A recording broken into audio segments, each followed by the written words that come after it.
This live presentation was produced in Ashland, Oregon by the Rogue Valley Metaphysical Library and Event Center. RVML relies on the support of our volunteers, members, and donors to organize and present these programs. For more information about this presentation, or to borrow, download, or purchase other recordings from our catalog, please visit our website at rvml.org.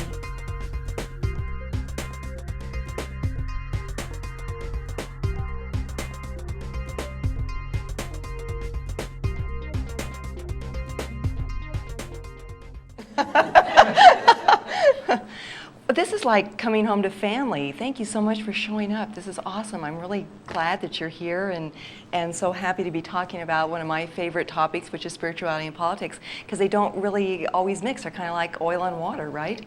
And I'm assuming that that's kind of why you're here, is because, well, actually, you know what? I know that in our culture we're not supposed to talk about politics and religion, right? I mean, those are two things you're supposed to. But you know what? I thought, what the hell? Let's talk about both of them. So here we are.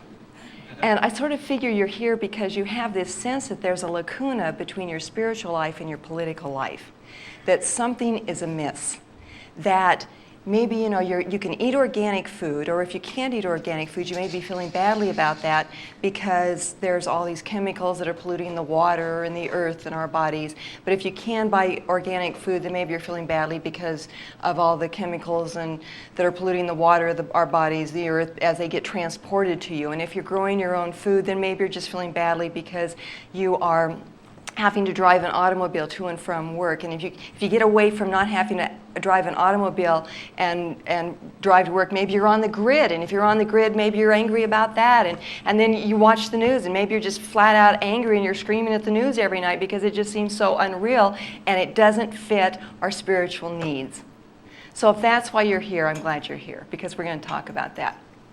And I had truly been praying that I would be a wellspring of knowledge for you and also a wellspring of the mysticism. So I'm going to give you some, I'm sorry, I had a student walk in. I'm going to give you some theory tonight, and I'm also going to give you some of the mystical, some of that real heart stuff tonight.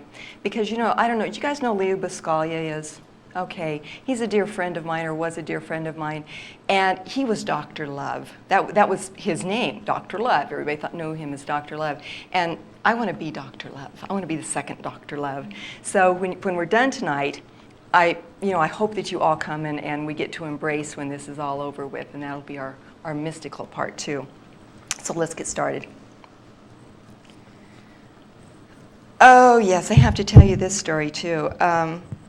I lived in Kathmandu, Nepal. Actually, I taught college there. I taught communication courses. People always ask, oh, did you teach English as a second language? No, actually, Nepalis can speak English very well, and my students were actually more astute than my students here in the United States with language. But they were very interested in the United States culture, and they had 3 questions for me the first day I arrived. One was, are you divorced? Which I was. The second one was, have you ever been sued, or has someone ever sued you? No. The third one was, which really hit me deeply, was, you live in the richest country in the world. Why is it that you have homelessness? Well, we live in a web of life, but sometimes those threads get really tangled, and I hope we get to untangle some of them tonight. We're going to talk about the problem first. You can see some of the problem behind me here, right? And this isn't running, right? Okay, it's not running, but anyone who ever looks up on this web page, it is running. Oh, good. Yes, someone's refreshing it. Oh, good. Thank you. It continues to run all the time, and you can see this in New York City in a building that's high above on a skyscraper, how quickly it runs through. This is our national debt. I'm going to talk about that in just a minute. One of the problems. Anyway, I'm just going to hit the hot spots of the problems in the country. It'll probably only take us about 3 hours to get through that, so, be still and just, I'm kidding. Okay, the first problem, I think, is the war. On the average, 195 Iraqis have died each day since we started bombing them. 4.2 million Iraqis are now refugees. That's according to Democracy Now! 3,500 American soldiers are dead. 200 million each day is spent on the war in Iraq, according to MSNBC. Even the conservatives say that this is going to reach into the trillions. We've lost our rights by signing the Military Commissions Act in October. The habeas corpus is out. The Geneva Convention is optional. Our health system is failing us. We're at the top of the list for cancer. Ecocide is a common term now. We're at this precipice of environmental destruction. Water is being bought up by big corporations all over the world. Bees are dying at an alarming rate, and Einstein said that when the bees all die off, we have 4 years until we're gone too. And it would cost an estimated $33 trillion a year to replace what nature does naturally. Our country is run by 5% of the people in the country, and that is almost exactly what the amount of people, or the percentage of people that were running Rome when it went down. 90% of American wealth is held by 3.4% of the population, and I guess the other 96.6 of us are just happy with the other 10% of that. We are in a tremendous financial bind.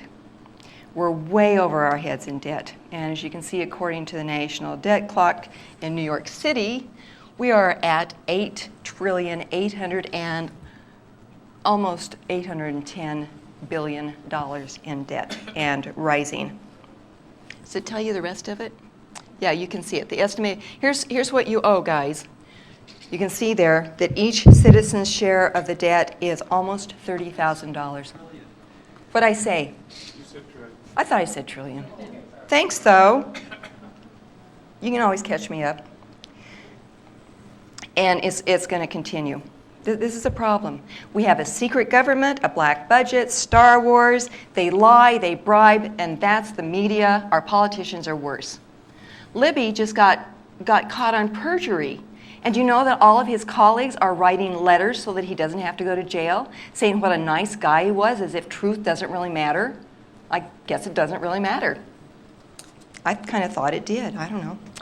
Our education system doesn't work. Our government is largely insensitive to our needs. A friend of mine, John Gastel from the University of Washington, says this: there are two problems in American politics. The first problem is that the public doesn't believe that the government represents its interests. The second problem is they're right. We have a class war between the wealthy capitalists and the struggling workers. There are today 691 billionaires worldwide. That's 300 more than it was just 4 years ago. That's according to Forbes. Bread of the World Institute says that over 800 million people go hungry every night in developing countries, and 6 million children die each year, mostly from hunger-related causes in the U.S. 13 million children live in homes where people have to skip meals or eat less to make ends meet. That's pretty awful. That's pretty atrocious. And you know what? The majority of us are not clamoring for any kind of a political advantage. We're either not voting, or we're not running for office, or we're not doing protests. The majority of us are not doing these things. We have removed ourselves from the very fulcrum of our society that fundamental change will occur. We have a problem here. Well, Robert Putnam, perhaps you know him, he wrote Making Democracy Work, said that he studied Italy. And in Italy, what he said was that the most economically productive and politically effective are those with the strongest infrastructure of civil society, unlike here. And he warned us, he actually warned us. He said that in the U.S., a decline of civil society should be seen as a sign of economic and political decline. Can you define civil society? I would love to define civil society.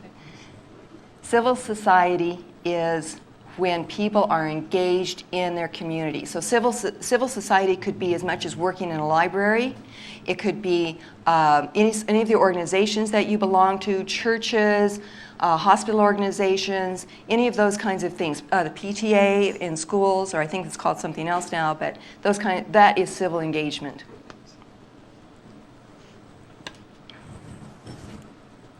You know, it appears that it's up to us to change all of this.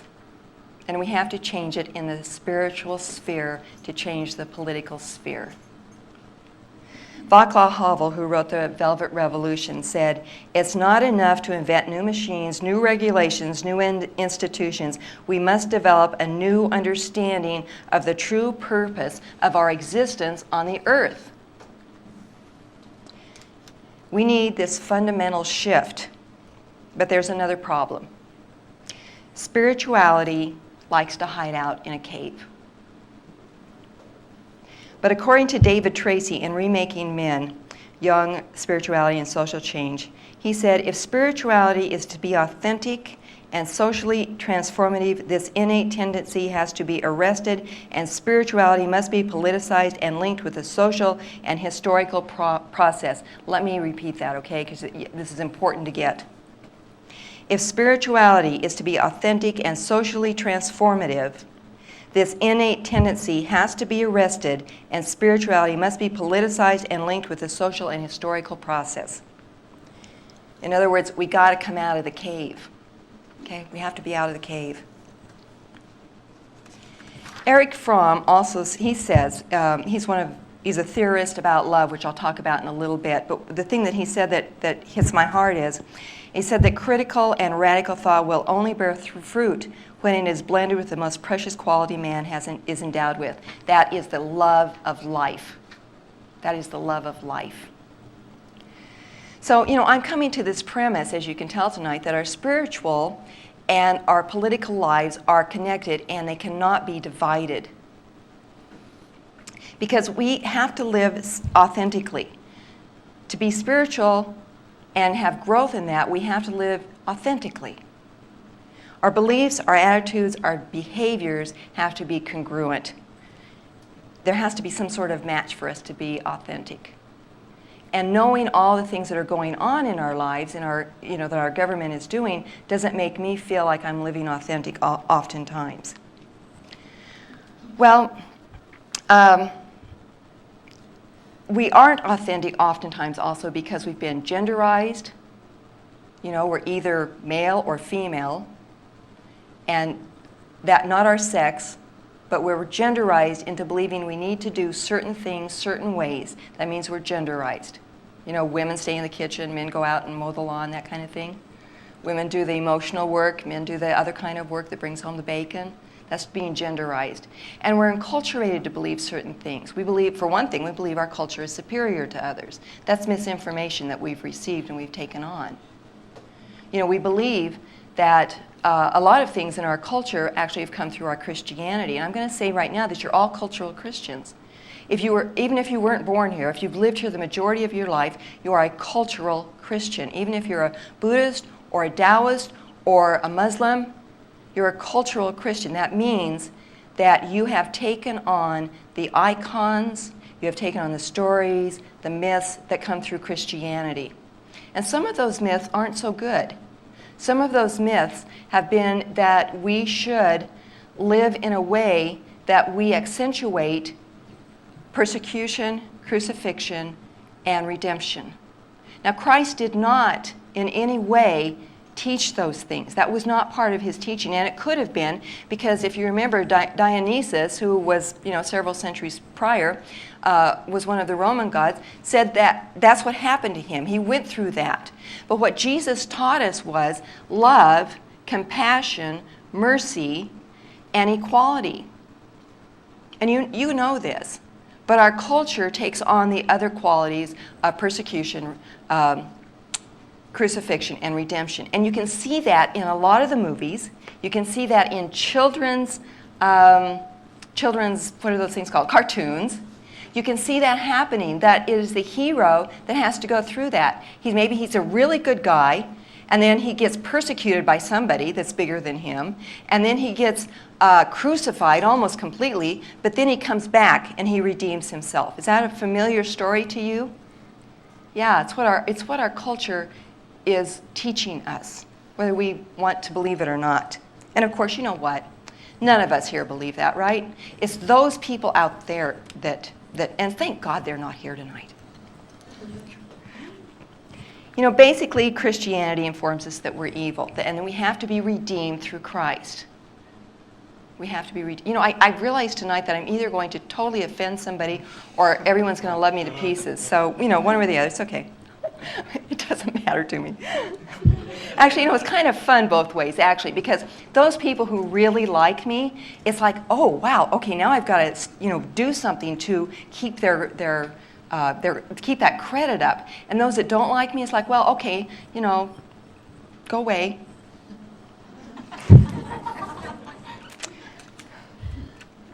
Well, we have a hierarchy. We've got God, we've got us, and we've got the other, which is a large part of who we think we are. Of course, the symbol of the cross reminds us that we're not worthy, that this place we're just on this earth because Christ died for us. And actually, our place is beyond the earth. Remember, tell me the truth here, guys. You know all these stories, even if you haven't read the Bible. Our place is beyond the earth. It is in heaven. It is after we leave this earth that we'll actually be at home. That creates a problem for me. I don't know about you guys. But Jesus taught all of this stuff. He taught nonviolence. He taught love. He taught total compassion and mercy. And he taught it at a time when the lay of the land was that you were to have an eye for an eye, a tooth for a tooth. And he taught just the opposite, turn the other cheek. He was really radical at that time. And as you probably know, as someone being born in Galilee, he would have not been considered something out of the norm. People wouldn't have thought that this was anything that was incredibly different, because there were a lot of people who were revolutionaries and a lot of people who preached. So his actual life didn't stir up a whole lot, but after his death, wow, whammo, did it ever come on. And part of that has to do with Paul. Paul, who was Saul. It was Saul until he got knocked off of his horse because he had this vision of Christ that came over him, and Christ says something to the effect of, Saul, why do you persecute me? And then Saul came back, and he was so touched that he started what we know as the Bible today. He actually started writing down. And when, Jesus never wrote anything. The disciples never wrote anything. None of them did. We have this gap between when Christ died and 40 years later, Paul starts writing the Gospels. Because the disciples were instructed to take everything from memory. That is what they were to do. That's what Christ instructed them to do. There was nothing written down. So it was all verbal. It was all oral. And Paul was so touched by what, when Christ came to him in this vision, that he started writing. And this man wrote like crazy. Women didn't fare so well under Paul, but, Saul. But he wrote a lot. And what he wrote was not, the wonderful mercy and love and compassion and nonviolence. He really focused more on persecution, crucifixion, redemption. So, and then the next 4 Gospels that happened were written by some other men that we don't really know who they are, not specifically what they did for a living or thing like that. Some of them we do. I'll take that back. But anyway, they actually took a lot from Paul's writing. So those are the first Gospels of the New Testament. And at the same time, now what we can gather from all of this is that from the time that Christ died until 40 years later, that the Gnostics and the Orthodox were both keeping up their own traditions. Interestingly enough, the Gnostics, the Christian Gnostics, taught, guess what? Mercy, compassion, equality, and nonviolence. And the Orthodox, not so much. Paul was on that side. So when the Roman Emperor Constantine saw what was happening between these two divisions of Christianity, two divisions of Christianity, he decided to go with the Orthodox because he wanted a military. He wanted a military. And he thought that that is the one that would be the best for his military. And so what he did was he gave the Orthodox the army and the police to help get rid of the Gnostics. And they did this very effectively. The Gnostics were gone within 100 years. All of their writings were gone. Their places of worship were gone. And essentially they were beaten out of their country. But they did, of course, hide some of their own texts. And we found them in the Nag Hammadi Valley, or in in Nag Hammadi in the Nile Valley in somewhere around the early 1940s. And then now we have access to those. So we know much more about the Gnostics now. But can you see the thread that has happened here? Now we have a culture. Our culture is built on a religion that wants us to believe and wants us to think about, what is it? Persecution, crucifixion, redemption. There you go. And it's not that religions are bad. They all have a thread, right? They all have a thread of the divinity. Each one of them. All of them say something to the effect of, do unto others as you do unto yourself.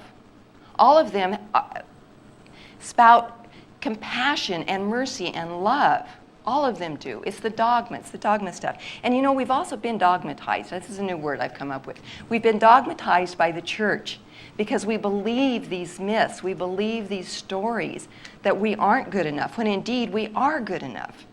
We're not only good enough, we're God. You know, God's in us. It's not out there somewhere. It's here. It's right here. Okay, this is what Václav Havel has to say about religions. All religions share a basic point of departure, that this world and our essence are not freaks of chance, but rather part of a mysterious yet integral act, whose source, direction, and purpose are difficult for us to perceive. Well, you know, given this ethos that we've been given, that's a bit of an ethos of violence, we need to start thinking this through about how we might be able to change this, because it's in our cells. Think how far back it goes. Think how many generations back it goes from your own lineage. That is, if you had people who came over, you know, from Europe, which probably most of us here did. I'm guessing most of us here did. What has happened is we bought this myth. Okay, we bought this myth that we are inherently violent, and we are not. We believe this myth, though. It's in our heads. Well, actually, it's not in our heads to be violent, because you know what? The brain is very not supposed to have violence, right? I said that all backwards. But anyway, you know what I mean? You can get a concussion really easy. What is the brain? The brain is simply, it's like a sheet. If you spread it out, it's a sheet of 1,000 cubic squares, is that right? Cubic squares of different cells that give you information that are all folded nicely and neatly, like a origami, and stuffed inside your cranial space up here in about a quart size. And it is very easy to destroy that. It is not something that can withstand violence, and yet we still think we need violence? We still think we are brought up to be violent? Okay, I don't know, maybe so. I mean, you know, talk about survival of the fittest. Okay, and also scientists have found that we possess in our central nervous system mirror neurons. In other words, we're kind of like this tuning fork, that when we vibrate, we pick up other vibrations. So what is it we want to pick up? You know, what do we want to vibrate to? So what's this all about? After all, it's religious dogma, right? It's just religious dogma. And I don't believe it, you don't believe it, but yeah, those out there, they believe us. Well, we've co-opted collectively this myth. We've brought it into our system. Our nation believes that we need to be violent to be anything. Our nation believes that we need to go to war without provocation. And besides that, you know what? We live in this individualistic society, which doesn't help us a whole lot. I mean, there's some good things about it. I'm not saying there aren't. There are some good things about it. You know, pull yourself up by your bootstraps, go it alone. Boy, that sounds so good to me. Whew. We know this doesn't work, okay? We know it doesn't work. We know we don't want to be separate. We know we want unity. In fact, we can't live without it. We can't live without touch, hugs, massage. Not me anyway, I don't know about you. We're communal animals. And to live in a community means that we have to be political. We have no choice in this. But we feel stuck. We feel ineffectual. We feel like, oh my gosh, there's nothing we can do. It's been there forever. It's happening. It's been happening forever. It's too big. I have to feed the kids. I have to go to my work, yada, yada, yada, yada, on and on and on. We feel disempowered. But you know what? We're only as ineffectual and as disempowered as we think we are. So how can we grow as spiritual beings if we're not living an authentic life? Well, here's one way. Leon Fessinger, everybody remember him from college. He did cognitive dissonance in about 1957. And what cognitive dissonance means that we have two cognitions that don't agree with each other. I don't want a war, I pay taxes.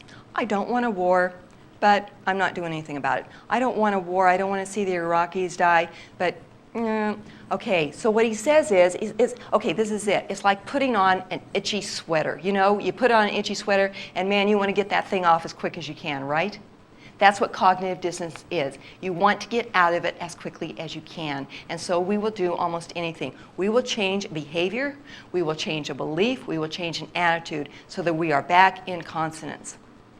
Now this works really good as long as we're moving towards our authentic self. As long as we're making the change to say, well, I don't want the war and I'm not going to pay taxes. I don't want the war and I'm going to go protest. I don't want the war and I'll email George Bush today and thank him for being a nice person, but you know what, it's just not working. So we are somehow going to make ourselves back in consonance. And it could be, I don't want the war, but nothing I can do about it. I don't want the war, but I'm not going to watch the news anymore, so I don't have to think about it. Well, we don't want to be ignorant about these things, right? We don't want to live as ignorant citizens of our country. Do you know what the difference between ignorance and innocence is? I learned this from a Coos elder over in Coos Bay, and he said, innocence is when you don't know. Ignorance is when you don't know, but you don't do anything about it. I really do not want to be ignorant. I just don't.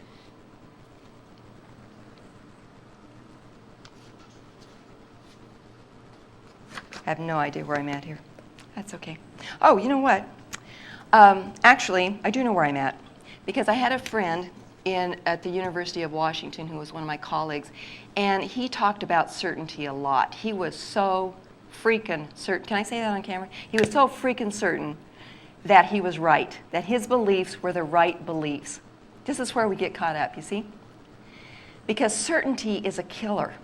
And one day I saw him walking, in fact, this is what he said to me. I saw him walking down the hall, and he looked like he was dejected and rejected, and he looked like he was a little sick, and I said, you know, what's wrong with you today? You don't look so good. Because he always argued with you when you didn't agree with him. And he said, my certainty is going to kill me. And that's the truth. If we are certain that our beliefs are certain, we are not going to learn anything. We are going to be less creative in our development here. We are going to take our cognitive dissonance and make it okay in whatever way we can so that we can be certain that we're okay. And the Zen said, a person already full of concepts cannot hold wisdom. And Cho said, holding on to our beliefs limits our experience of life. When you're angry, ask yourself, what is it I'm protecting? The truth you believe in and cling to makes you unavailable to hear anything new. Certainty stops you. You know, I believe that today, but tomorrow could be something else. Don't worry about it. Well, I'm going to talk about love. Like I said, I want to bring in the theoretical, and I also want to bring in the mystical and the magical. Because there's been a lot of books written about love, lots and lots and lots and lots. And it's not like our culture doesn't want love or we don't think it's important, because we do think love is important. I mean, look at all the movies we go to that have love stories that are either, you know, good love stories or sad love stories. Look at all of the books that we read, the trashy romance novels, the on and on and on, all the soap operas that we watch. We think love is important. We want to be loved. It's in us to want to be loved. We just have a problem here. So let's talk about that problem just a little bit. Because according to Erich Fromm, love is an experience of sharing and communion which permits the full unfolding of one's own interactivity.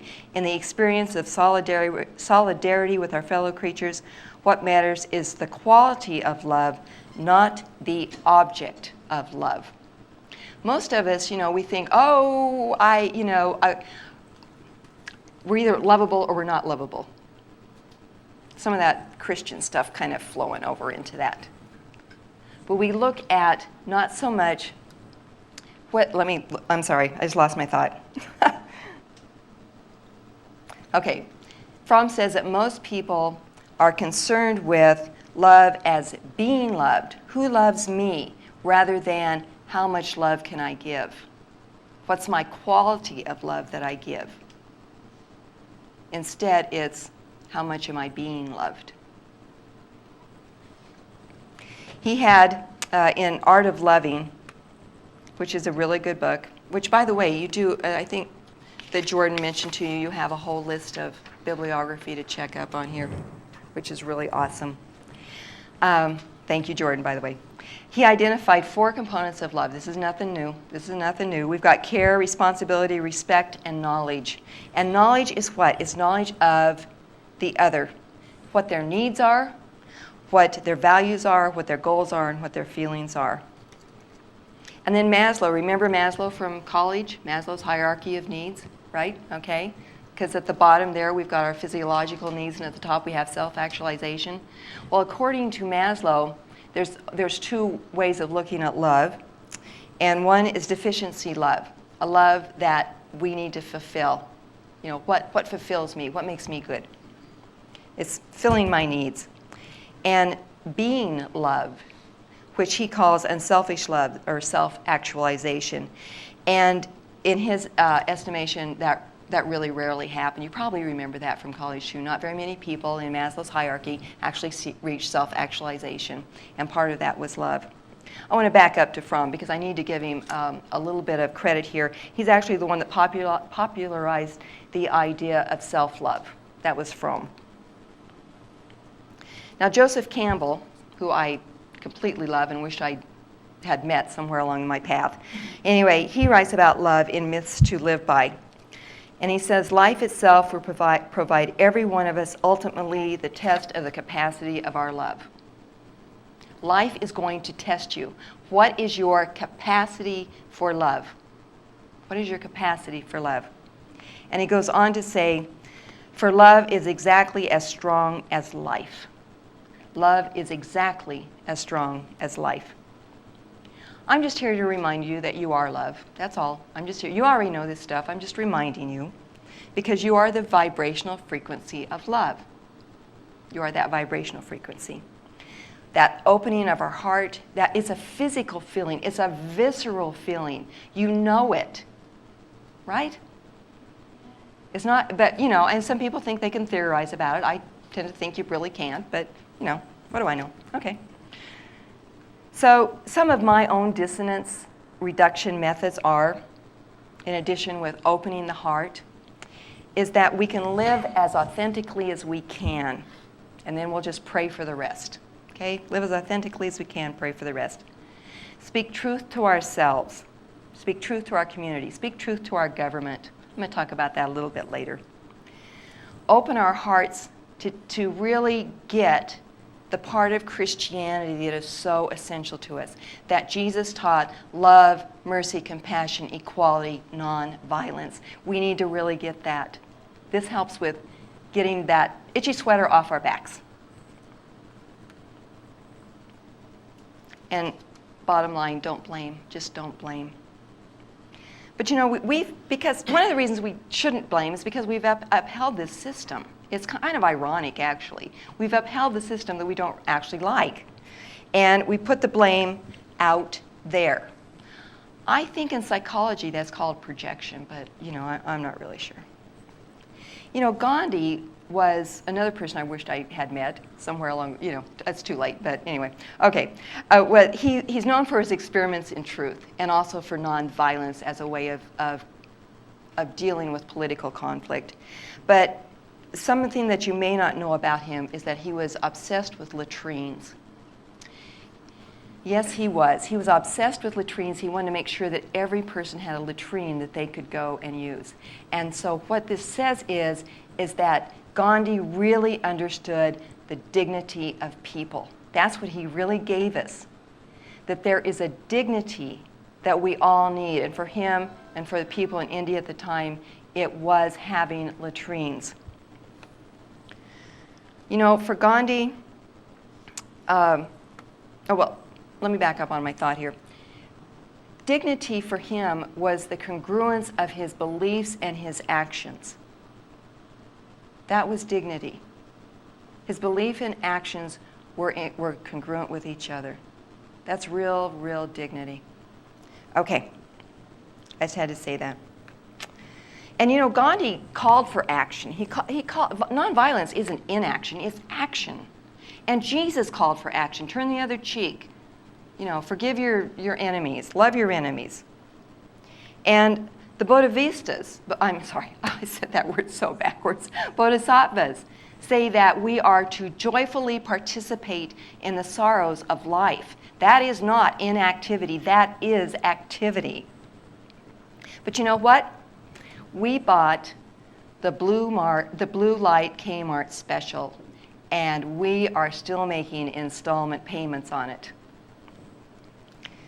Collectively, our ancestors were the recipients of that. They paid for it by the Crusades and the witch hunts.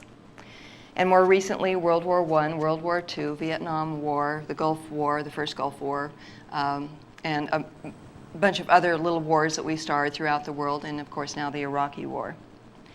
We've bought that we're inherently violent, and we need to dispel this lie. We've bought that we are inherently violent, and we've almost spiritually bankrupted ourselves with this lie. We've bought that we're separate. You and I, we're just not the same. We're just not the same. We bought that. Well, we need to just cut loose of that old myth. We need to cut loose of those stories that we bought into, because we are one. And quantum physics is, you know, waving its flag and saying, hey, buy me, buy me, buy me. We are one. So let's go buy it. You know, all the great masters told us that we're one. All of them did. All of the major religions have that same divine thread that runs through them that says we should love each other. What part of do not kill don't we get? I don't know. I know, not you. I'm talking about them out there. So here's the kicker, guys. We're all one. That means that George Bush and company are part of us. We're all one. Spiritually, we can take a look at this as a lesson that we've given ourselves. Lots of people believe that, you know, that we give ourselves these lessons, which I believe too, by the way. That there's some force out there that knows more than we know, that can bring into our lives a lesson that will help us to grow. This is pretty fundamental to spiritual growth. So I'm sure you guys know it. But damn it, don't you just hate that when that happens? I didn't sign up for this lesson. Why do I have it? Well, we'll find out. You know, I mean, we could say that our lesson is for unconditional love. We could say it is to learn the real teachings in Christianity, not the ones that Paul gave us. But you know what? It sounds sort of trite when we have in front of us this abyss of economical and environmental degradation. Love seems like it's just not going to work. And you know what? I'm just kind of hoping that the 100th monkey theory really holds up. How about you? You know, raise your hand. You want the 100th monkey to work? All right, me too. Because you know what? There's obviously not a majority of people out there that thinks love is going to change things, or we'd be doing it. I just want to say to them, well, what have you got to lose? You know, what have you got to lose? Let's just try love once. Sounds like a good idea. You know, in the height of the Korean War, the Fellowship for Reconciliation sent bags of grain to the White House. It just deluged the White House with bags of grain because at the time, the Chinese population was starving. And in America, we happened to have a surplus of food. So we didn't find this out until later when the Freedom of Information Act began about 25 years later after this incident. But what we found out was that at about the time that all of those bags showed up on the White House steps, that President Eisenhower was being advised to bomb China. And what he did was he went downstairs and he looked at all those bags and he asked how many there were, and he went back up to his chiefs of staff and he said, There are 35,000 Americans that don't think we should bomb the Chinese right now. I don't think it's a good idea. Yeah. Or actually said that think we should feed Chinese. Not a good idea to bomb them. See what little acts can do. We can do it. We can pull it off here. Well, I know. What you're thinking is, okay, Eisenhower was his own man. He thought for himself. We have a puppet now, and, yeah, okay, yada, yada, yada. Okay, well, you know what? Let's just do it for everybody then. Let's just love all of them. In fact, I have a really good idea. This is my idea. Let's do this. Let's send a note to Bush that says, I love you unconditionally. I don't like what you're doing, but I love you, and I always will. And let's send a box of chocolates with it, okay? If we could get 1 million boxes of chocolates that said that to George Bush, we could make an impact. He could start thinking about. And if we want to, let's just send to all of them. Let's just send to everybody. Cheney, Wolfowitz, everybody. Everybody gets a box of chocolates. What do you think? I like my idea. Chocolate-covered pretzels. All right, how about chocolate-covered ginger? That's my favorite. Pretzels. I get your joke now. Took me a minute. I'm a little slow. Yeah. Okay. We're a young country. We're teenagers. We're just teenagers out there. We're being bullies. We're pushing our way around. We're trying to see what we can get by with. We're ignoring our older parents. We've come from a lineage. The country across that ocean over there that we sometimes forget but often don't in political stuff that we help with. Oh, dear. Well, the problem with this is that we're a teenager with some really destructive weapons. That's the problem. And since we don't pay attention to our elders anymore, since we don't pay attention to those people across the way here, that we came from violent parents. You realize that? We didn't come from a society that wasn't warring. We came from a society that was warring. So our parents were warring. That's so sad. Well, you know what? We've been on this continent for about 10 or 11 generations now, maybe a few more. And we need to change our family dynamics. Because we have a dysfunctional government in a dysfunctional country. We have a dysfunctional government in a dysfunctional country. Now, any of you, I'm sure you've all heard of a dysfunctional person, right? Okay, good.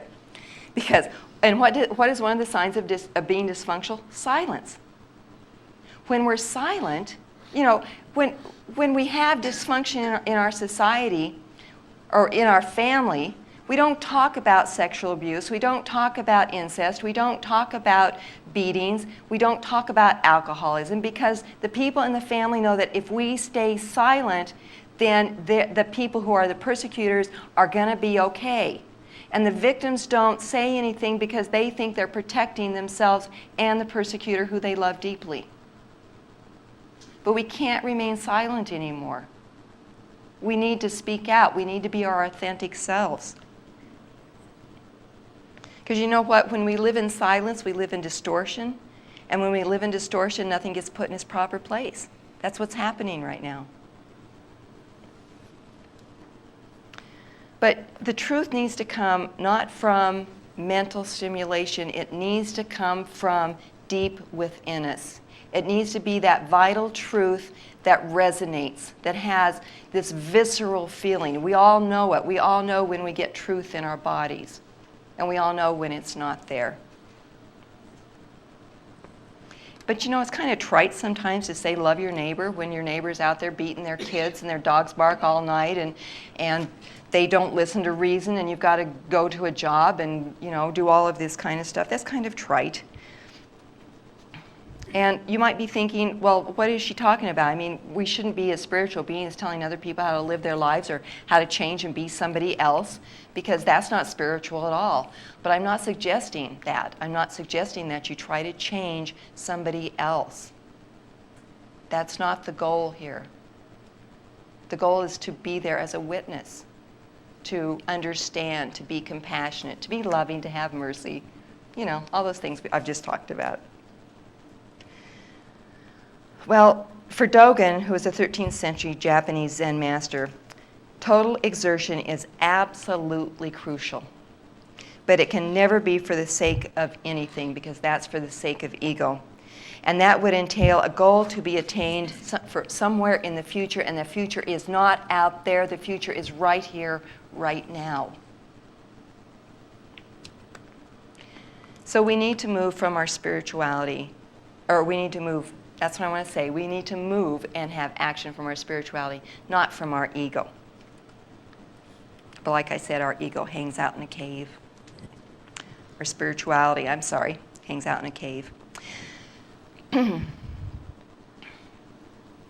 The problem isn't the mess. The problem is not the mess. It's just not. It's the problem of consciousness that created the mess. That's the problem. So what's the solution? Have an alternative consciousness, right? Seems fairly simple. I don't know why we're not doing it. Okay, I do know. But anyway, well, Sharif Abdullah, who I hope you saw when he was here last fall, says that there are symptoms of spiritual starvation. We are a spiritually starved nation. And those symptoms are anger, violence, and escapist behavior, such as drugs, alcohol, compulsive shopping, joyriding, sports sex, which I had to look that up myself, sports sex, pornography, and sanctioned violence, like in contact sports, hunting, and of course, war.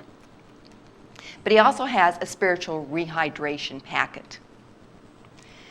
We have to remind ourselves that we have love flowing all around us all the time, and acknowledge that you are receiving those love, and share that with other people, that we're not here unlovable. And reconnect yourselves to others, to the environment, to yourself, to your spirit. I had lots of good fortune when I lived in Nepal, and actually I have so many stories to tell that I can't even get started, because I think that my talk tonight's well over 2 hours, so I can't tell all my Nepali stories. But one of my Nepali stories is that I met an anthropologist by the name of Dor Baharabista. And he said this of his own government, but I actually think we can say about our government too, so listen and see if we can. He said, "Our government is like watching a full-bellied mosquito fly off your blood-sucked arm. You know it is having trouble flying. You know it will die." Want to hear that again? It's like watching a full-bellied mosquito fly off your blood-sucked arm. You know it's having trouble flying. You know it will die. We recognize this. You know, we recognize this in our own government. In fact, one of my friends sitting out in the audience says what we're watching right now is an empire dying. That's what this is, too. That's what this is, too. That's right. That's one of the effects of it. So what do we have to do? We have to be ready. I mean, wouldn't it be nice that when it falls, that we can put in a humane society where everyone has equal rights, where we're not just putting the economic, and we actually have an economic and a social plan that doesn't put humans and our ability to love and be and prosper at the bottom of any socio-economic scale. Wouldn't that be awesome? Well, Barbara Marx says that we have to be able to distinguish between what is breaking down from what is breaking through. This is one of the things we have to do right now. What is breaking down and what is breaking through? And David Corton says, which I also hope you saw while he was here, we have a dual role. We have this dual role, one of hospice and one of midwife. And Sharif suggests that how we do this is we compassionately assist in the birth of a new way of acting in the world, minimize the pain, and nurse the new society to full health. And we do that. How? By emptying out those outmoded belief systems that we've got running around in our head. The other, or as I like to call it, enemy making. You know, we just don't have the luxury of saying that we're separate anymore. We don't have the luxury of defining me as me and you as you and them as them. We're past that time. We can no longer believe that our life is better than or more worthy than anyone else here on the planet. You know, we just simply got to start loving the Republicans. I'm sorry. We just do. I was a Republican for a long time, you know. It's okay. You don't hate me for that, right? Okay, good. This is the kind of division we need to stop happening. And interestingly enough, I was at a meeting at Yes Magazine. I don't know if any of you read. David Corton actually put down the Republicans at that meeting, and Sharif Abdullah stood up and said, we can no longer do that. We can no longer put down Republicans because they are us. We're them. It's the same thing here. It's fun, I know, but we can't do it anymore. Well, let's get back to some of that Christian story of persecution, crucifixion, and redemption, because it runs in our veins, and this is really not helpful to us. And again, this was Walter Wink that I'm quoting here. He says that the myth of redemptive violence that I just talked about, is the simplest, laziest, most exciting, uncomplicated, irrational, and primitive depiction of evil the world has ever known. Wow. And he also says that, you know, once children have been indoctrinated into it, they may never leave that. They may never think they can get out of it, because it is the only way to solve a problem is with violence. And we know that isn't true. We've seen it happen so many times. But in the Goddess Reawakening, June Singer says, the great illusion of separateness has come the perspective that all else except the separate ego is the other. Everything from races to nations to other forms of life to the earth, even to our most inner self, is the other. We are, you know that separateness we talk about that there's someone else besides us that is us. When we get to our true selves, you know, I keep thinking, well, I kind of feel like I'm all here. Why do we make that division between our true selves and apparently our untrue selves? Or our real selves, which is the loving self, according to spirituality, and the unreal self over here that I'm not sure what that unreal self is if it's not all integrated together. But we make these divisions, and that's what she's talking about. And Singer goes on. She says the struggle for survival leaves us with no time to know or develop the inner self, no time to invent equitable systems of labor and economics and decision-making, no time to dream our new dreams. So let's take the time. We're all the same, you and I. We all have the same potentials, the same desires, same wishes and dreams. And you know what? We forget this, but we're dependent on each other. We are dependent to cooperate here on this planet, or we're not going to survive. We can't survive without that cooperation. And we forget this very basic fact. I have to turn around and look at this. It's gone. It's back. It's back. Oh dear. But what we need to do then, we need to look at how we're going to cooperate so that we don't have a we and the they. That's going to simply disappear. And part of that, having the we and the they, is that dark side of ourselves. That dark side that is that tangled thread again. We need to untangle it. In Shadow, Self, and Spirit, Mike Daniels tells us that it is not narcissistic to study ourselves, to investigate our inner being, that it involves critical, objective, and perhaps painful self-examination. Isn't our shadow that part of us that we think isn't lovable? Isn't that what the shadow is? And if we're not lovable, we're destined to be in complete loneliness for the rest of our lives. Isn't that what spurs us on with this thought of a dark shadow?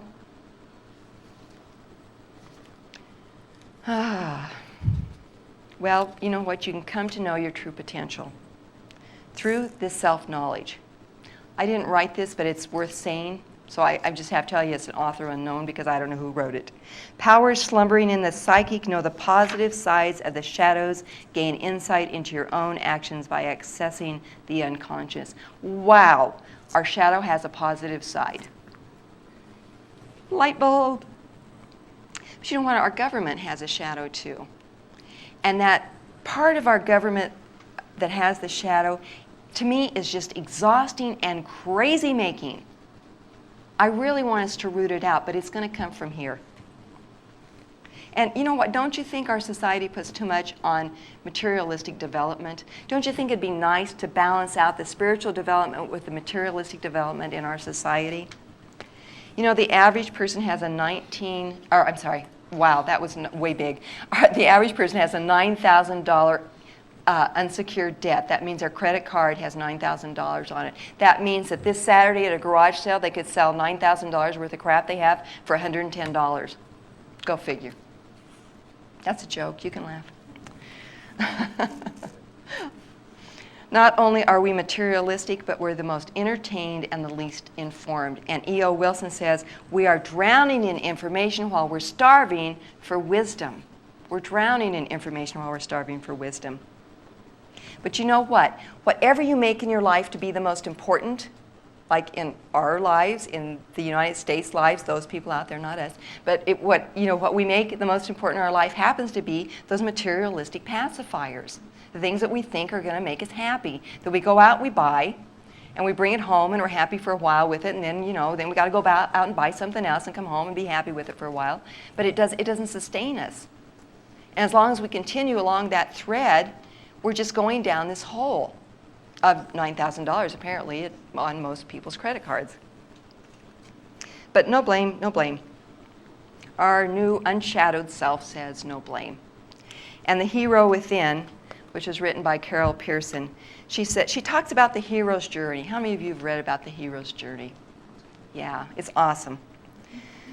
So we have the innocent, the orphan, the wanderer, the warrior, the martyr, and the magician. We're heading towards that magician up there. But what she says is, at some level of our beings, we choose to what happens to us, which includes choosing our illnesses and our deaths. We make these choices not out of masochism, but because we will be taught what we need to learn. And she goes on to say, which is really important, it is therefore important for us to honor everything that happens to us as a way of honoring our choices, as the teachers needed as lessons. So maybe we're here in the United States learning these lessons because we need to be here, right? And we need to honor the fact that we're here learning these lessons, that we have chosen to come into this country at this time.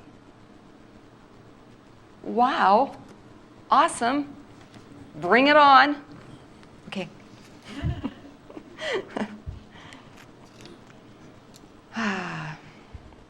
The useful questions aren't to ask, who is to blame, but what can I learn from this experience?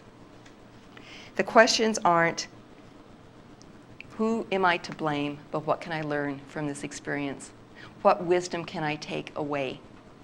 What can I gain and add to my knowledge? And historians of science have told us this all along, that it's not, I'll think of my thought. Give me a minute. I know. The right question is more important than the right answer, because you can ask a really trivial question and get a trivial answer, right? But if you ask the right question, then even if you don't get an answer right then, it may move you into the right answer. So asking right questions of ourselves, of our community, of our government is exactly what we need to be doing, even if we don't get the answer we want right now.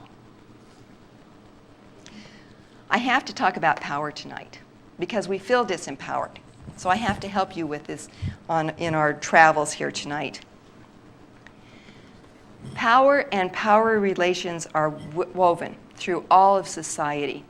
In fact, our society is built on power, because having power over someone means that we create in them certain laws that they must follow. We have, through this, we have a rationality, right? We have a rationality that we have these authors over us that have power over us, and they can use force on us. That's why we have a police system. That's why we have an army. We've given our power to this. Well, Michael Foucault wrote in 1977, the power is not possessed, it is practiced. It's not possessed, it is practiced. And it is through words, it is through discourse, and through knowledge that we decide what defines power. We can change this. The power isn't over us. Our society thinks that power is possessed, the power flows from a centralized source, top down, and that power is primarily repressive. But Foucault turns that around, and he says that power is exercised rather than possessed, that power is also productive, not just repressive, and that power rises from the bottom up.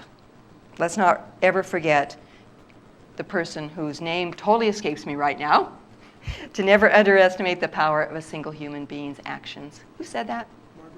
I thought it was Margaret Mead, and then I thought, no, not at all. Okay, good. So how do we go from being powerless to being powerful, to being disempowered to be empowered? How do we go to our next step? Michael Tamura wrote in You Are the Answer, the truth of what we desire most from life is what we have the most to offer. We need to reconnect our passion and our purpose. That's how we get to be empowered. You have this feeling inside yourself when you know that you're in your authentic self, when you know that you are giving your gift. There is a synergy between all of the things around you. The people that are around you, the other entities, animals, trees, if you're giving your gift to society, you know it. And that is being empowered. That is when you are living your authentic self. So we need to claim our values, be strong, be authentic, step into our purpose. When I say step into your purpose, I don't mean you have to sacrifice or suffer a lot from this. All I'm advocating is that you simply change your perspective. You change your perspective about your gift. Oftentimes we think our gift isn't very valuable. We don't think other people are going to think it's worthy. We need to change that perspective because everybody's gift is worthy. You are a worthy being. Everybody's gift comes from that place inside of them that is our innate spirituality. And as it comes out, you gain a lot of energy. That's powerful. That's being authentic. I didn't write this, but I think it's really cool, so I want to say it to you. And I don't know who wrote it. A balanced life is a designed life, not a default life. A balanced life is a designed life, not a default life. When you actualize something within yourself, you make it a reality, right? And when you make that reality, you're claiming your strengths. You're integrating your values, your beliefs, your attitudes, your behaviors. You can just throw that itchy sweater off of dissonance. It's gone. That's when you have real power. So what of violence? Let's return to that for just a minute. Michael Nagler said in Hope or Terror, Gandhi and the Other 9/11, which there was another 9/11 if you don't know that already, which was actually not bad, that there is no such thing as a win-win confrontation. It's lose-lose because our important interests are really the same, that consciously or not, every single person wants unity and peace with the other. That's why violence doesn't work. There's a really cool story about one of Gandhi's disciples by the name of Vinoba Bhave, and I probably just really scratched his name all over everywhere. But anyway, what he did was he was walking through this valley to get to a Buddhist sanctuary. Oh, I just confused two stories too, but that's another good story I'll tell you about later, so keep me going here. Okay, so he was walking through this valley, and he's walking to his pilgrimage. Thank you. Say it again. Pilgrimage. Did you hear that? I'm not going to try that one again. Washed my mouth and I can't do a thing with it. Okay, anyway, he was told that the place was infested with bandits. And he said, no, it's not bandits, but they are indeed inhabited by virtuous people. And he sent one of his people to them to tell them to come to him, and that they wouldn't be persecuted further, that their families wouldn't be persecuted further than, they would be tried, but it wouldn't get worse. And you know what? They came. They came and they laid down their arms at his feet. That's real power. And all he did was say, these aren't the others. They're not bandits infesting, but they're inhabiting, and they're people that are loved just like everyone else. That's real power.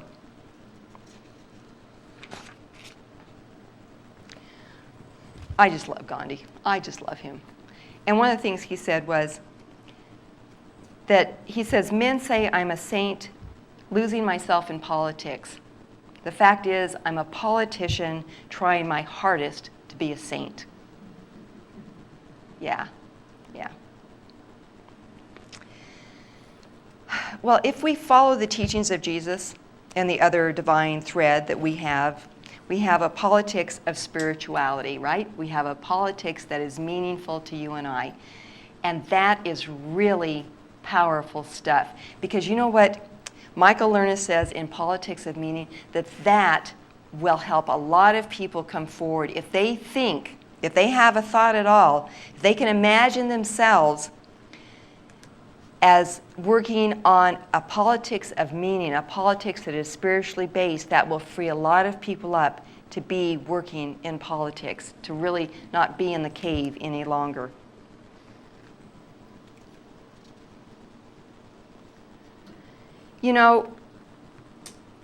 Everything that we do in our lives influences something else in this world now. That's the kind of world we have.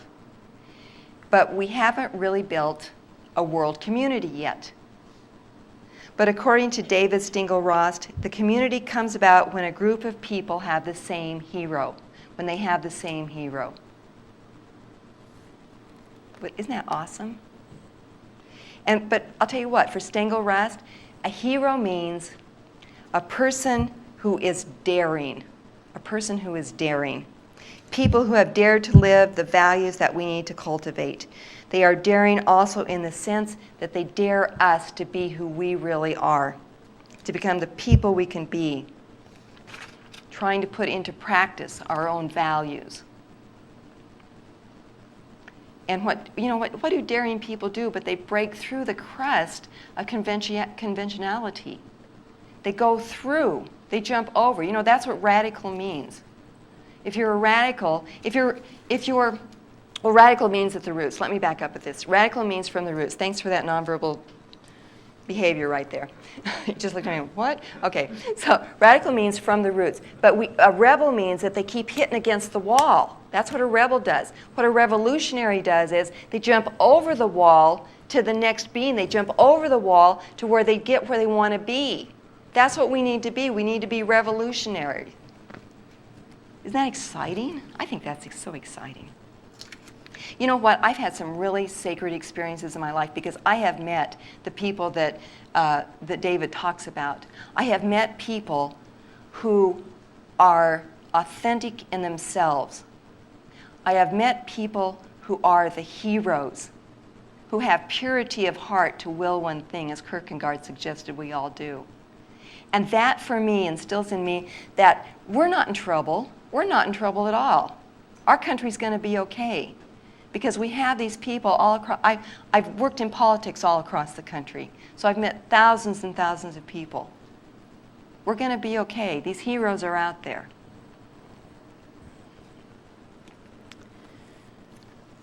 As we recognize that we're not enemies of each other and that our inner natures are not dark or evil, that they're actually something that could be potentially wonderful, we'll recognize that these conceptions and the inventions that we have are myths that we all have internalized. Then we're going to change our behavior. We're going to change the way that we see this world. We're going to change our attitudes. And it's maybe not going to be easy. It may be difficult. Barbara Marx Hubbard again said, though, and this is an uplift, we're not going to go through this birth alone. We're not going to be unaided. We're going to have a midwife. We are the midwives. She says, "It's my belief that the challenges which required heroic spiritual practices in the past are easier for our generation because we are part of a larger system which is itself awakening collectively." And Joanna Macy said that consciousness raising is crucial work because the change of a new system is far too urgent to leave it to the usual modes of cultural evolution. Yeah. Yep. But we must have patience. We have to have patience with this, you know. I mean, that's part of our lesson, I'm sure. Because patience is part of accepting while we're transferring into the next paradigm, so to speak. That's a word I wasn't going to use tonight, but there you go. How about a new reality? Okay, paradigm has a bunch of stuff attached to it. So I think it's when we begin to heal, when we begin to transform, that's when the earth begins to heal. That's when the earth transforms. It's all together. You see that? It's all one package here.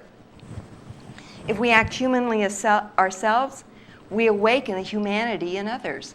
When we speak truth ourselves, others are going to step up and speak truth. We have to be the heroes. We are the heroes. We're the heroes that can do this. The elders of the Hopi Nation said, "Keep your eyes open, your heads above water, and see who is there to celebrate with you." There's lots of people out there celebrating with us. So we together can do anything, but we separate, not such a good scene. Thank you. I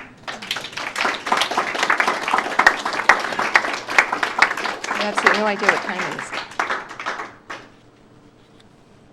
So, we'll take a break.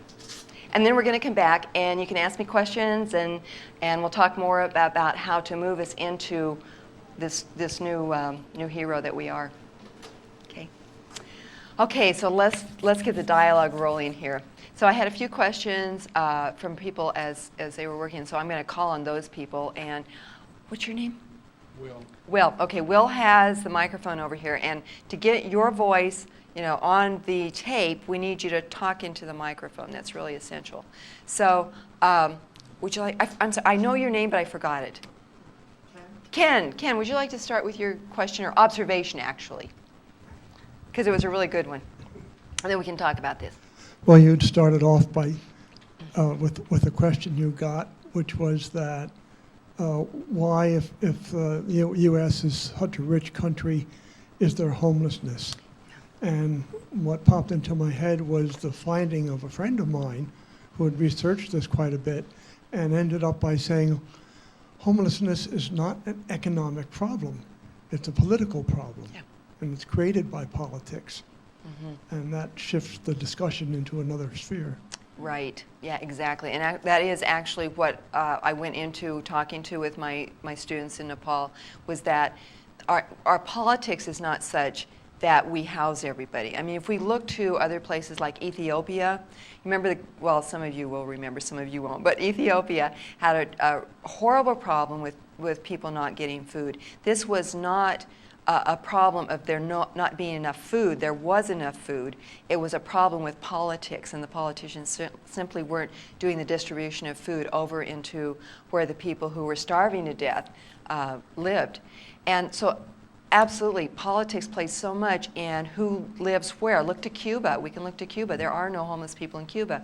And we may not want that system, but we could certainly have some sort of system close to it, because in Cuba what they do is that if you have a room in your house that isn't being used, like I've seen people here, okay, I'm not even going to get started on this, but I know people who have really large houses for 2 people, and there's all this space going to waste. What can you do with all this space? In fact, okay, I'm going to get to Cuba in just a minute, but when I was living in Seattle, a friend and I thought about living together. I mean, we were just friends. But anyway, and he was from Japan. He just moved over here.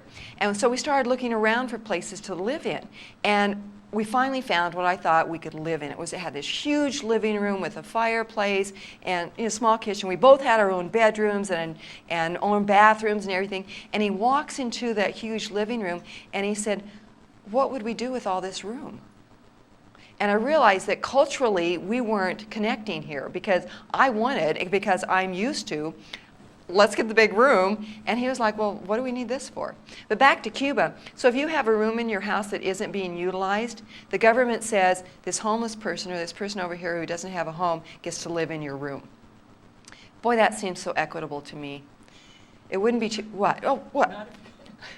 It may be equitable, but socially it just doesn't fit. So when you talk about politics being the problem, I say it's our way of social interaction. And where does sociology meet politics? It's a disconnect socially, from my point of view. Yeah. For the government to say this room is empty and this person shall live there just feels very off. I know but it for me to does. open my heart and say this person shall live here, that's Yeah. a whole different thing. So. I hear what you're saying, and I think a lot of that is our enculturation, because in Cuba, it works fine for them. They don't have a problem. They don't have homeless people in Cuba. So, so again, we're really enculturated to think in certain ways. But did you want to add something to that? No, it got answered in. Did it get answered, Todd? Okay. So you had something to say. Yes, you did. Well, you had a comment to me. Well, I had a couple. Okay, I good. was asking you earlier whether or not you knew John Hagelin. He ran on the Natural Law Party, Right. which For several years, actually. yeah, and Daniel Sheehan was connected with him, I believe, and is Kucinich. He's connected with Kucinich. I don't know about Hagelin. Okay, Does everybody But- remember? Can I stop? Just Oh, for, sure. keep your just don't forget. Hagelin is the person in What the Bleep that at the very end he says, "Well, you will know me best by my blah blah blah blah blah blah blah blah blah theory," and nobody knows what the heck the theory is, but that's what he says. He is an awesome, awesome being on this planet. If you ever get a chance to go hear him talk, he's not running for president right now, but if you get to hear him talk any place, go and listen to this man because he is just a jewel.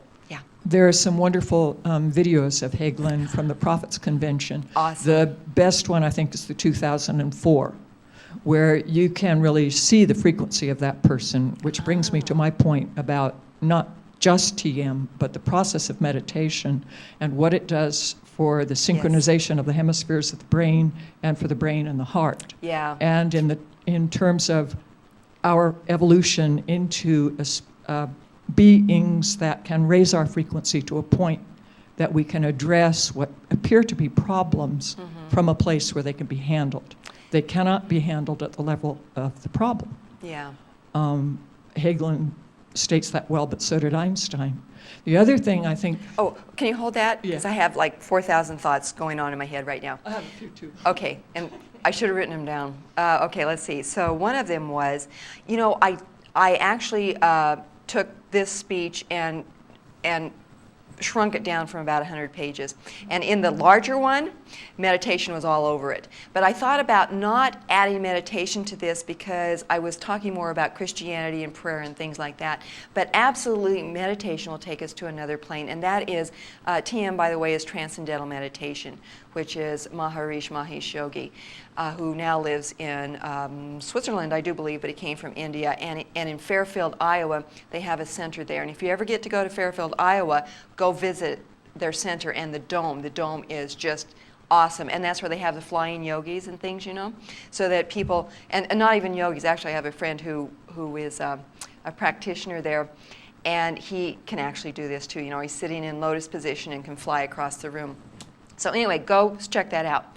Okay, that thought. And my other thought was, yes, meditation. Fromm, who I talked about earlier with his theory on love, that was one of the first steps he said that we need to take to really, in his art of loving, is we need to meditate. Because in meditation, we open up, we expand. My students have heard this before, so I'm sorry I'm repeating myself. But in meditation, they did an experiment, and they took people who were on drugs like LSD, heroin, I don't know about meth, I don't know if it was around at that time, but cocaine, marijuana, alcohol, And I think that was it. And then they took a person who meditated, and they had them in the states that they, would be in a drug-induced state. And then they showed them colors.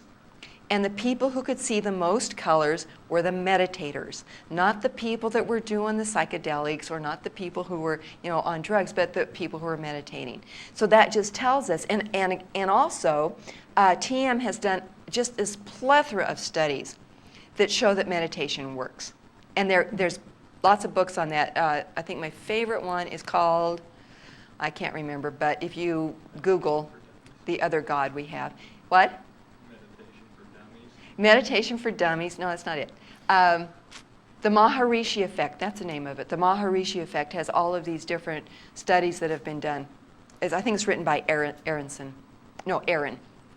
One more thing, I would like to suggest that love is not an emotion, it's a frequency. Excellent. Another Yes. article in, I believe it's in Sentient Times this month, is on Solartopia, Harvey Wasserman's book, giving solutions to the technological and energy problems which are part of our political Yes. dilemma at this point. But what he does is speak solutions. If you want to go back into Old Testament, in the beginning was the word, speak the new. And I think that's really an important aspect. I think it's a really important aspect. Oh, wait a minute. You got to have that. At the same time, what about Ecclesiastes that said nothing under the sun is new?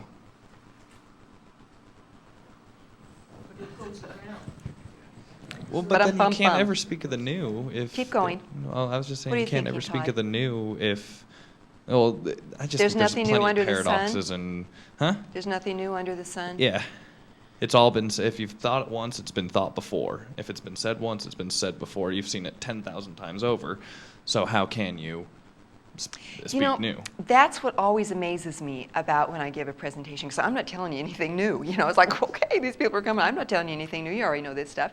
Because you're right. There's nothing new under the sun, But sometimes when we hear it again, we are on a different level of our evolution. And so we hear it from a different place, and we get it just a little bit differently. It's kind of like that coming around to your next step, I forget who said that, you're spiraling upward and coming around to see it as from, I know, T.S. Eliot said that actually. Well, Wilbur's into that too, but he got it from Don Beck. Yeah, but, right. But I was wondering if you consider it, like if you have a solution to a problem, like so-called problems we have now, and you have a solution, can the solution be considered new if it causes change? Can the change itself be considered new, even though at some place in the spiral it may have happened before?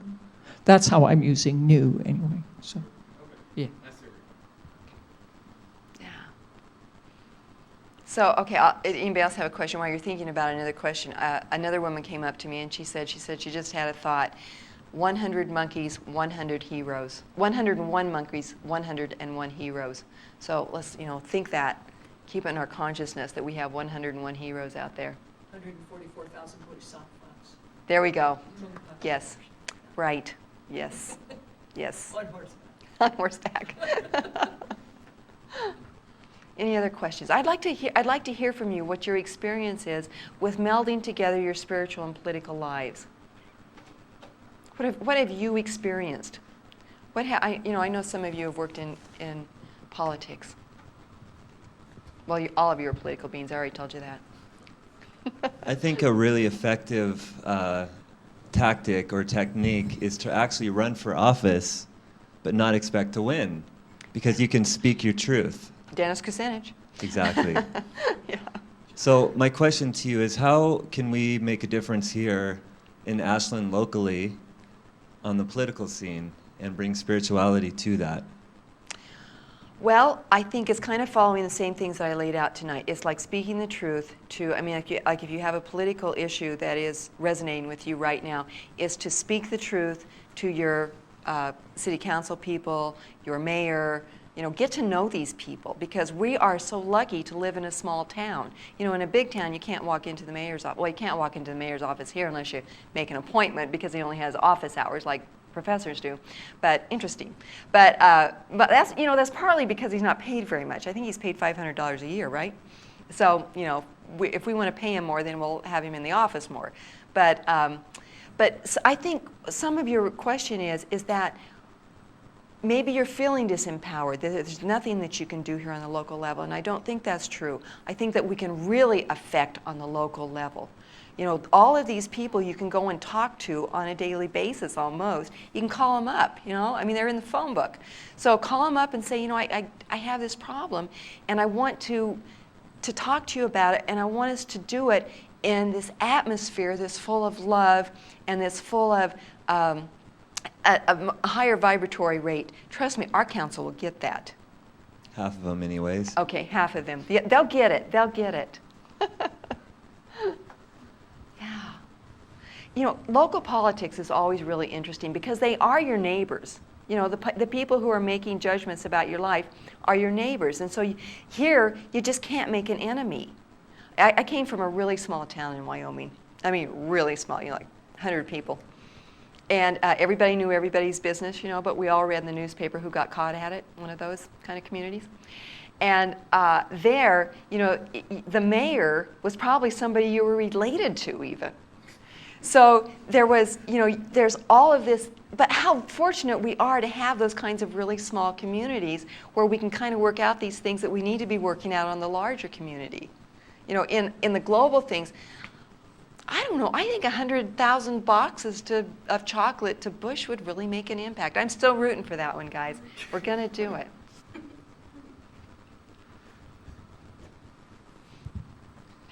I think, I'm not sure if that's on or not. There we go. Yeah. I get frustrated because people do get discouraged and don't want to participate.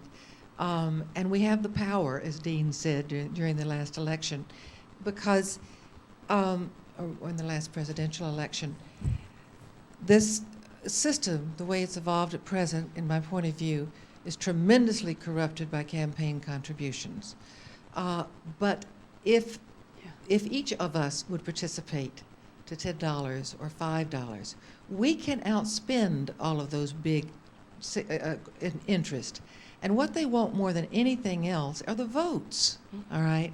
And so if they see the weight, okay, of both the money and the participation, we can get our government back, all right? But it really takes people being involved. Yeah, And it truly does. It truly does. Yeah. I'm sorry, I didn't mean to stop you there. that's all. But it has to do with a feeling of hope and confidence and yearning for the society that we all want to live in. Absolutely. And about that voting thing, locally really works. On the national level, I'm not so hopeful that voting works, just because we've seen 2 elections now that have really been usurped by a certain party. And anybody who's watching the news knows that those just elections were not legal. They just were not legal. I don't care who won. They weren't legal. That's the bottom line. And but we need to speak that truth. You know, we need to say to people, this isn't right. And we just really need to step into our authentic selves and be that brave person. I see you're ready to say something here. I had something, but it's not working. Yeah, it doesn't make sense. Okay, ran it through your head, and I do that once in a while. People have been Yeah. trying to rectify or bring awareness about the corruption of the last 2 elections, 2000 and 04. And most of the public, I think, is aware of it. It's broadcast on TV and all. I know. But we haven't done anything about it. There actually are, in Ohio, there is a legal suit against the state of Ohio right now. I know that is happening.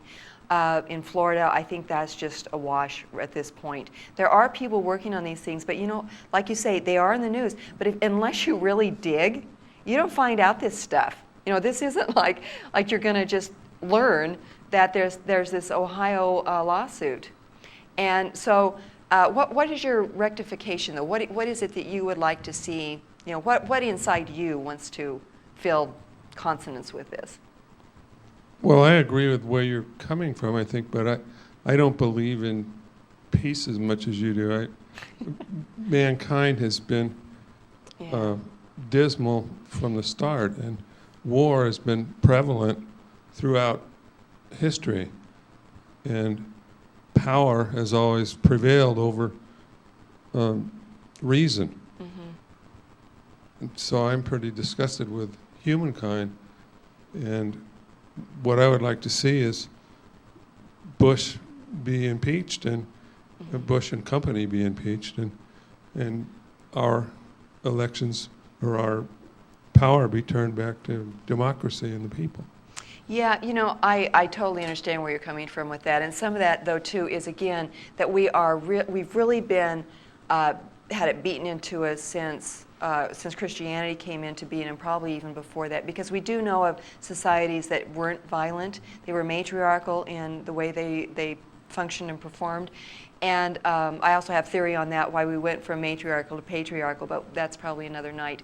But and so I really do get where you're coming from in saying that, you know, it's been like this forever and ever, but I think our basic nature is to be peaceful.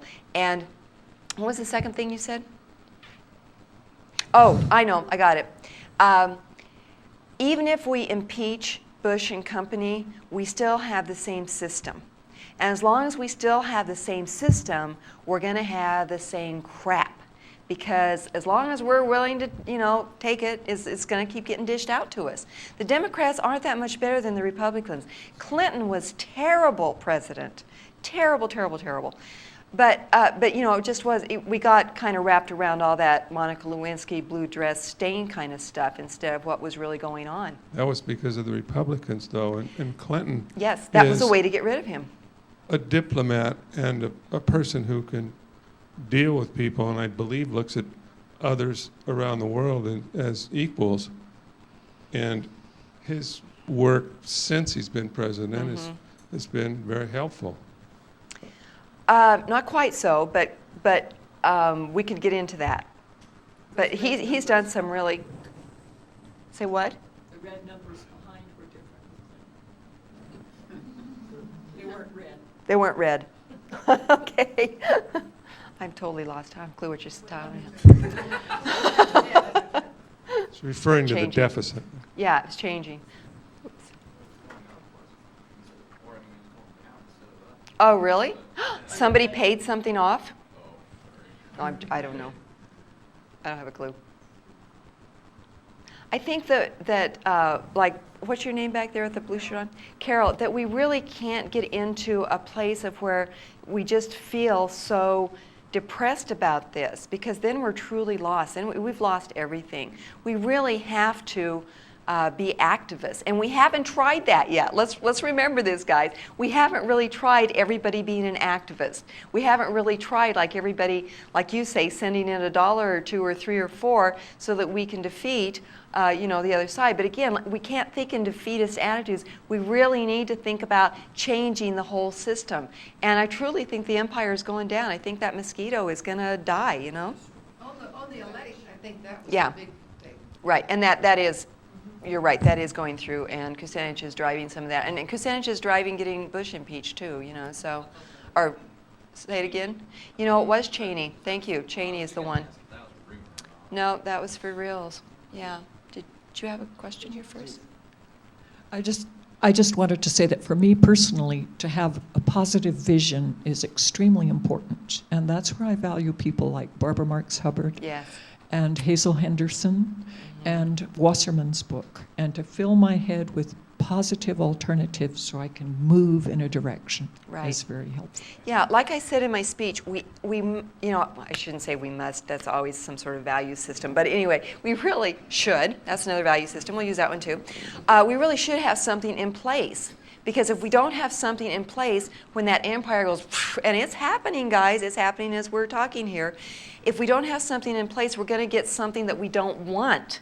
It's going to be worse than probably what we have now, except on a smaller scale. But with that clear vision, with seeing what our potentiality is, knowing that we want to build a society that works for everybody, not just the few, it's going to work for everybody here, then that can happen. That can really happen.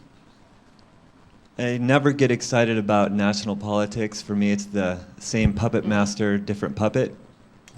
But I'm really excited about Ron Paul. I don't know if you know about him. He's a Republican, believe it or not, running for president, and I think he's going to win. So I want to hear your comments about him. I think Ron Paul is awesome, too. He really is it sounds like he is really a straight shooter. I can't imagine. My intuition tells me that he's speaking from his heart. I can't imagine that he's another one of the puppets of the Republicans. I just can't imagine. I think he's awesome. I think we ought to have a Ron Paul Kucinich ticket. Yeah, what do you that think? would be great. Meld the two. Republicans, Democrats come together. No more of this factionalization of the parties. I think it'd be awesome. Yeah. I mean, it's a good step forward. How long he would live after he got in, we don't know. No, I'm kidding. I'm kidding. Well, he's 72, and he's got a 20-year track record of a really good voting record on a lot of important issues. So maybe we should all become Republicans so we can Yes, vote him in the register primary. for the primary. Yeah. Anyway, Kucinich is a really good guy, but he's not going to win. And we know he's not going to win. But what he did last time for the Democratic Party is that he put the issues out there to be talked about, even though the media completely disregarded him. He'd be sitting off in the corner in the dark on these panels. Here'd be this whole panel, and here'd be the people that the media wants you to vote for, and I'm assuming that Democrats and Republicans want you to vote for, and then at the end here would be Dennis Kucinich, and he's only about yay tall, so all down there, and he's a great guy. Meet him when he comes. I'm sure he's going to be in Portland soon. I'm sure. No, I know he is. Actually, I got a call today from Portland, so. But he's not going to make it. But that doesn't mean that he shouldn't run, because like somebody said before in here, that running gets the issues out there, because then you can say what you think should happen. You can tell your truth. And that's how this is all going to happen. It's expensive to run. And as you guys know, Hillary and Obama both had $25,000 when we were slapping each other on the back, because $25 million, so that they could run their campaigns. And that oftentimes is the kind of numbers just to get in a campaign. Not to mention the numbers that you have to have just to keep it going. But Kucinich did it on a shoestring, and had a lot of support from movie stars and some other people. But so we only elect people really that are tall. I think that's why Dean didn't get elected too, because he's not much taller than Kucinich. He's just huskier. That was so misrepresented, though. It was so misrepresented. I'll tell the camera what that was all about. So what happened was that at one of the conventions, wasn't it? It was at the convention, right? Wasn't it another political rally? Anyway, Dean got up and he lost his microphone, or it stopped working or something. So he was standing up there and he was just hollering at the crowd, and it made him look like he was a little bit on the violent side. And the media played it over and over and over, and they talked about how bad he was and everything, and really did him in. That was really the end for him. And then Edwards, of course, went ahead. So, you really want to get your political information from somewhere other than Fox News. Or CNN, or NBC, or NBC. Yeah, right. Yeah. But Democracy Now! Will tell you the truth. We That's have what I free think. speech TV available on Yes. Ashland. Yes. Yeah, get free speech television. Yeah, Ken. I'm sitting here thinking about changing the myths that you talked about. I'm a Quaker, and I know that Quakerism is full of stories of people going through persecution and coming out by love, not by violence, or by other nonviolent means. But I think the emphasis is usually on love. Those stories are there, and I think one of the ways we can prepare for having things go well when the bad stuff collapses, is to put those stories out for our children. Excellent idea. In fact, can you recommend any books? I know I mentioned there's a couple on this that are from the Quakers, but okay, that's okay. I won't put you on the spot. But look up Quakers, Friends, and you'll see it, just the plethora of people that, like Ken said, have been persecuted and came through it with a lot of love. That is true. Yeah. So how do we change this myth? I mean, like you were saying earlier, that we need to raise that vibrational level, that we can do this by meditating. Are there other ways that you can think about that we can raise our vibrational level? I know one thing I'm very interested in is more forum, but not aggressive political forum. I'm kind of looking, some of the things that are in the Metaphysical Library, and I was thinking Hagelin in particular, but also the Vipassana meditators, the Vipassana video on doing Vipassana is an amazing turnaround of conditions in an Indian prison through meditation. It really shows how that works to change lives. And I think it's important for people to see how it works, to see the practicality, not to get, to get out of the cave. To get out of the cave, as you said. Right, Put it to work. Yeah. And so a forum in which we looked at some of those things together and shared and fired up our own hearts would be one of my next steps. So.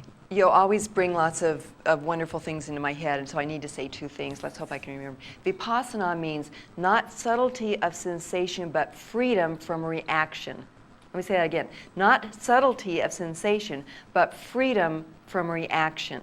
That means, someone hurts my feelings and I repress it. I get subtle about all of my emotions. No, that's not what it's all about. It's about having actual freedom of reaction from when you are feeling that someone, when someone attacks you. You have freedom from reaction. That is liberating. And a lot of my studies also talk about freedom and love go together. Even some of the theories are putting those two together, freedom and love. And I'm meditating on that right now. And I don't think I've really formulated how I want to talk about that, so I didn't tonight. But I think there's something about freedom and love that are essential, that they go together. And then the second part of that is to have forums. I think we need to have forums on things like that to show people, et cetera. But how do we bring in, not the choir, but how do we bring in people who think meditation is really woo-woo and sitting in silence is not something our culture thinks we should do. I mean, that's like really out there, even though I know lots of you have meditated for many, many years. So we need to figure out how we can bring those people into the fold. And I think one of the ways we can do that is having actually a political forum where we talk about things in the political realm and not from an this mouth won't work tonight. Yes, thank you. Not from that point, but from the point of we want to see how we can make this work together. How can you and I both agree on this? Because we both want the same stuff.